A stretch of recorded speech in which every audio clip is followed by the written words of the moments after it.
حضرت مولانا الیاس رحمۃ اللہ علیہ نے فرمایا کہ زکوٰۃ کا درجہ ہدیے سے کمتر ہے۔ یہی وجہ ہے کہ حضور صلی اللہ علیہ وسلم پر صدقہ حرام تھا، ہدیہ حرام نہ تھا۔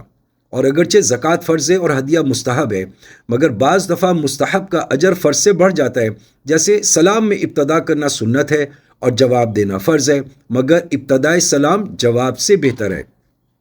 اسی طرح زکوٰۃ فرض ہے مگر اس کا ثمرہ تطہیر مال ہے، اور ہدیہ گویا مستحب ہے مگر اس کا ثمرہ تطیب قلب مسلم ہے۔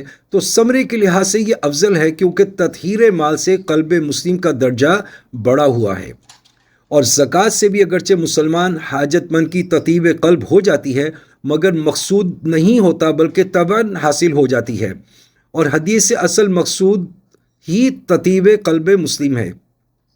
پھر فرمایا کہ زکوٰۃ دینے والوں پر مفقد مصرف لازم ہے، جیسے نماز پڑھنے والوں پر پاک پانی کا تلاش کرنا لازم ہے۔ اور صحیح مصرف زکوٰۃ وہ ہے جس میں زکوٰۃ کا روپیہ لینے سے طمع مال پیدا نہ ہو۔ شریعت کا زکوٰۃ فرض کرنے سے ہرگز یہ مقصود نہیں کہ غریب مسلمانوں میں مال کی حرص اور طمع پیدا ہو جائے کہ لوگوں کو خیرات اور زکوٰۃ کہ وہ منتظر رہیں۔ بس جو شخص اللہ پر بھروسہ کر کے صبر اختیار کرتا ہے، جس قدر وہ صبر اور توکل کرے گا، اسی قدر اہل اموال پر اس کے صبر کے اور اس کی امداد لازم ہوتی ہے۔ چنانچہ ارشاد ہے، اعوذ باللہ من الشیطان الرجیم، للفقراء الذین احصروا فی سبیل اللہ لا یستطیعون ضربا فی الارض یحسبهم الجاہل اغنیاء من التعفف۔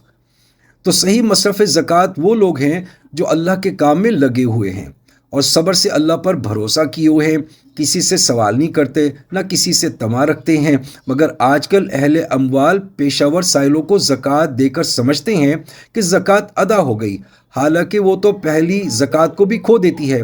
یہی وجہ ہے کہ آج کل زکوٰۃ ادا کرنے کے بعد بھی اموال میں برکت نہیں، حالانکہ قطعی وعدہ ہے کہ زکوٰۃ سے مال میں برکت ہوتی ہے۔ پس جو لوگ زکوٰۃ کے بعد اپنے مال میں برکت کا مشاہدہ نہ کریں، ان کو سمجھ لینا چاہیے کہ زکوٰۃ مصرف میں نہ دی گئی اور انہوں نے تفقد نہیں کیا۔